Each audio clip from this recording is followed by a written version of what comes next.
मित्रों, ज्ञान का चश्मा एक बहुत ही ज्ञानवर्धक कहानी जो आपके जीवन को पूरी तरह बदल देगी। तो आप हमारी कहानी में खो जाएं, उससे पहले आप हमारे चैनल को सब्सक्राइब कर लें और कहानी के अंत तक बने रहें। देखिए, एक ब्राह्मण यात्रा करते करते किसी नगर से गुजरा।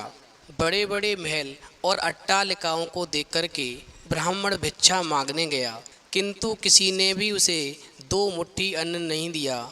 आखिर दोपहर हो गया। ब्राह्मण दुखी होकर के अपने भाग्य को कोसता हुआ जा रहा था। कैसा मेरा दुर्भाग्य है, इतने बड़े नगर में मुझे खाने के लिए 2 मुट्ठी अन्न तक नहीं मिला। रोटी बनाकर खाने के लिए 2 मुट्ठी आटा तक किसी ने नहीं दिया। मित्रों, इतने में ही एक सिद्ध संत की निगाह उन ब्राह्मण पर पड़ी और उन्होंने ब्राह्मण की बड़बड़ाहट सुन ली। वे बड़े पहुँचे हुए संत थे, तो उनके पास पहुँच गए और उन्होंने ब्राह्मण से कहा, ब्राह्मण, तुम मनुष्य से भिक्षा मांगो, पशु क्या जाने भिक्षा देना। अब तो ब्राह्मण दंग रह गया और कहने लगा, हे महात्मन, आप क्या कह रहे हैं? बड़ी बड़ी अट्टालिकाओं में रहने वाले मनुष्यों से ही मैंने भिक्षा मांगी है। संत कहने लगे, नहीं ब्राह्मण, मनुष्य शरीर में दिखने वाले ये लोग भीतर से मनुष्य नहीं हैं। अभी भी वो पिछले जन्म के हिसाब से ही अपना जीवन जी रहे हैं। कोई शेर की योनि से आया है, तो कोई कुत्ते की योनि से आया है, कोई हिरन की योनि से आया है, तो कोई गाय या भैंस की योनि से आया है। उनकी आकृति मानव शरीर की जरूर है, किंतु अभी तक उनमें मनुष्यत्व निखरा नहीं है। और जब तक मनुष्यत्व नहीं निखरता, तब तक दूसरे मनुष्य की पीड़ा का पता नहीं चलता। दूसरे में भी ईश्वर का वही अंश है जो मेरे अंदर है, ये ज्ञान नहीं होता। बस तुम एक बात समझ लो कि तुमने मनुष्यों से नहीं, यहाँ पर पशुओं से भिक्षा मांगी है, फिर तुम्हें भिक्षा कैसे मिल सकती थी। अब तो ब्राह्मण का चेहरा दुख रहा था। ब्राह्मण का चेहरा इनकार की खबरें दे रहा था। सिद्ध पुरुष तो दूरदृष्टि के धनी होते हैं। उन्होंने कहा, देखो ब्राह्मण, मैं तुम्हें एक चश्मा देता हूँ। इस चश्मे को पहन कर के जाओ और कोई भी तुम्हें मनुष्य दिखे उससे भिक्षा मांग कर के देखना, फिर देखो क्या होता है। मित्रों, अब वो ब्राह्मण वो योग सिद्ध कला का चश्मा लेकर के वहीं पर भिक्षा मांगने पहुंच गया जहां पर पहली बार गया था। और जब उसने योग सिद्ध का चश्मा पहन कर के उस महल को देखा, तो क्या देखता है, उस महल के अंदर कोई कुत्ता है, कोई बिल्ली है, कोई बघेरा है। आकृति तो मनुष्य की है, लेकिन संस्कार पशुओं के हैं। मनुष्य होने पर भी मनुष्यत्व के संस्कार नहीं है। अब फिर वो ब्राह्मण वहाँ से घूमते घूमते थोड़ा सा आगे गया, तो क्या देखता है, एक मोची जूते सिल रहा है। ब्राह्मण ने उसे गौर से देखा तो उसमें मनुष्यत्व का निखार पाया। अब ब्राह्मण उस मोची के पास जाकर कहता है, भाई तेरा धंधा तो बहुत हल्का है, पर मैं ब्राह्मण हूँ और मुझे बहुत तेज भूख लगी है, लेकिन मैं तेरे हाथ का नहीं खाऊंगा। फिर भी मैं तुझसे मांगता हूँ, क्योंकि मुझे तुझ में मनुष्यत्व दिखाई देता है। अब तो ब्राह्मण की बातों को सुनकर के उस मोची की आंखों से टप टप आंसू बरसने लगे और वो मोची बोला, हे प्रभु, आप भूखे हैं, मेरे रब आप भूखे हैं, इतनी देर आप कहाँ थे। और फिर ऐसा कहकर के वो मोची एकदम से उठा। उसने जूता सिल कर के जो टका आना 2 आना आदि पैसे इकट्ठे किए थे, वो सारी चिल्लर लेकर के एक हलवाई की दुकान पर पहुंच गया और हलवाई से जाकर बोला, मेरे इन भूखे भगवान की सेवा कर लो, मैं ये सारी चिल्लर यहाँ पर रखता हूँ। जो भी इन पैसों में सब्जी, पराठे, पूरी आदि तुम दे सकते हो, वो इनको दे दो, मैं अभी जाता हूँ। अब मित्रों, ऐसा कहकर के वो मोची वहाँ से चला आता है और हलवाई उस ब्राह्मण को भोजन खिलाता है। अब मोची घर पर आकर के अपने हाथ में एक जोड़ी जूते लेता है, जो मोची ने बहुत ही सुंदर जोड़ी बनाई थी, और फिर उस जोड़ी को बेचने के लिए चौराहे पर खड़ा हो जाता है। उधर इत्तेफाक से उस राज्य का राजा जूतियों का बहुत ही बड़ा शौकीन था। उस दिन भी उसने कई तरह की जूतियां पहनी, किंतु किसी की बनावट उसे पसंद नहीं आई।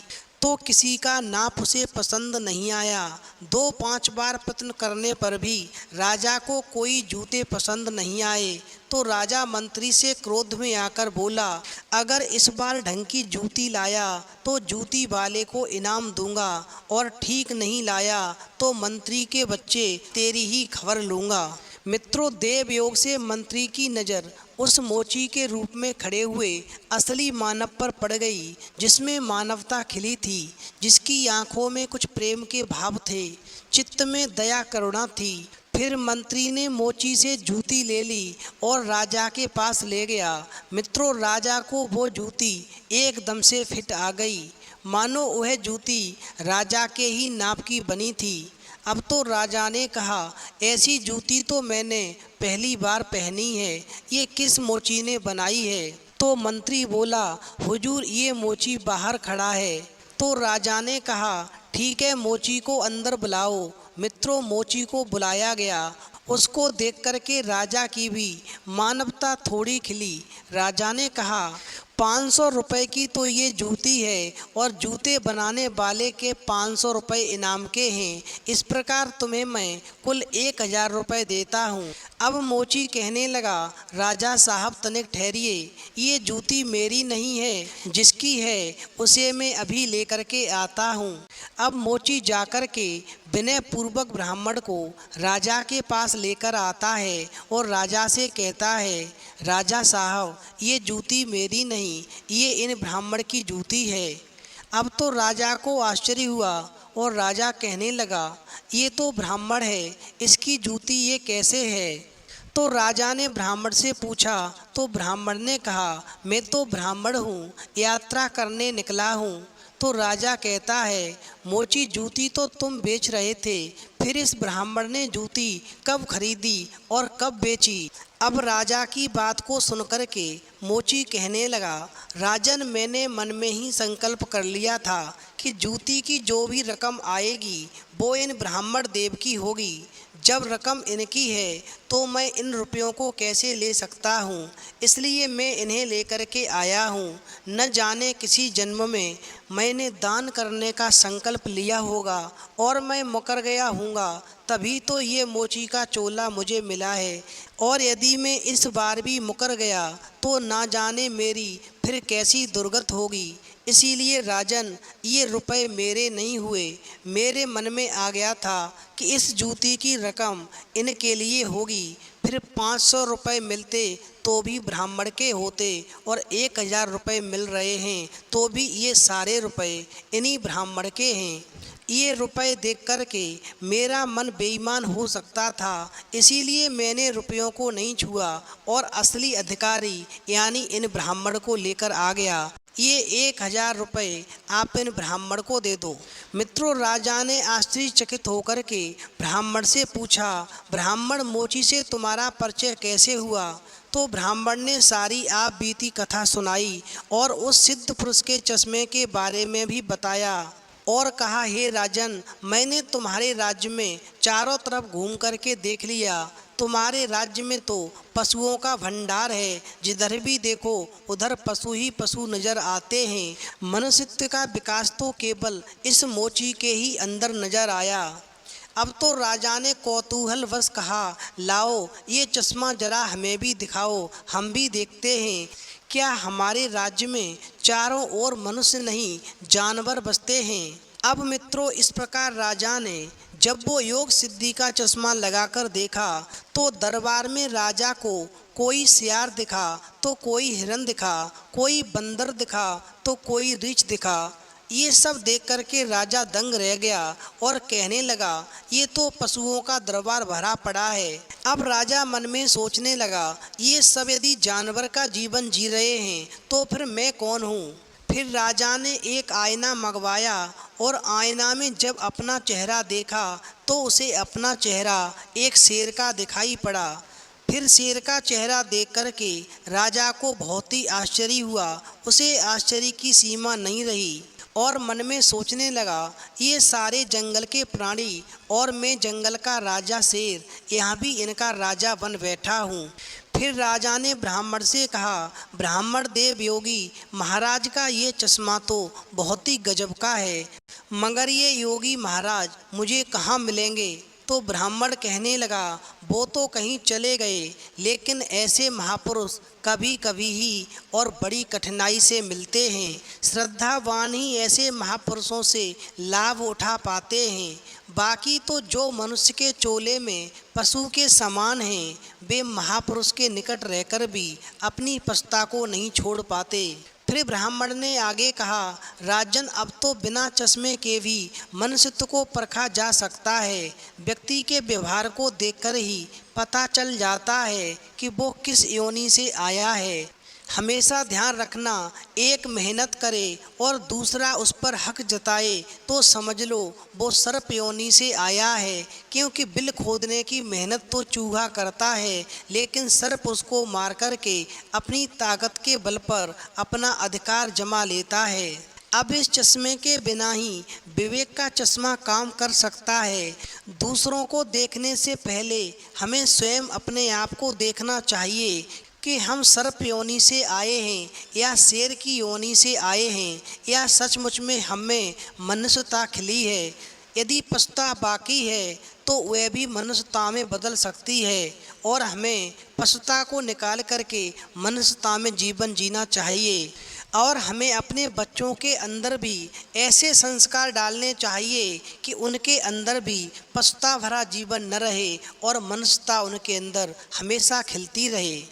हमेशा ध्यान रखना, बच्चों में अच्छे संस्कार कैसे भरें ताकि वो संस्कारी बने। जैसा बीज होगा वैसा ही वृक्ष होगा, वैसा ही उसका फल होगा। अच्छे संस्कारों से संस्कारित बच्चे बचपन से अच्छे कार्यों में प्रवृत्त होकर के माता पिता की प्रतिष्ठा एवं स्वयं के शुभ भविष्य का कारण बनते हैं। चूँकि संस्कार की जड़ें बचपन से ही जुड़ी होती हैं। बच्चों का दिमाग कोरी स्लेट की तरह होता है, जिस पर हम चाहें जो लिख सकते हैं। विशेषकर माता पिता को 10 वर्ष की आयु तक सावधानी बरतनी चाहिए। बच्चों को संस्कारी बनाना है तो उन्हें उपदेश दे कर के हम नहीं सिखा सकते। बच्चे वही सीखते हैं जो माता पिता को करते देखते हैं। हमें स्वयं के व्यवहार में भी वही बातें अपनानी होंगी जो बच्चों के हित में हों। हमेशा ध्यान रखना, जैसे आपके गुण होंगे बच्चा वैसे ही सीखेंगे। जो आप करते होंगे बच्चे भी वैसा ही करेंगे। जैसा आप सोचेंगे बच्चे भी वैसा ही सोचेंगे।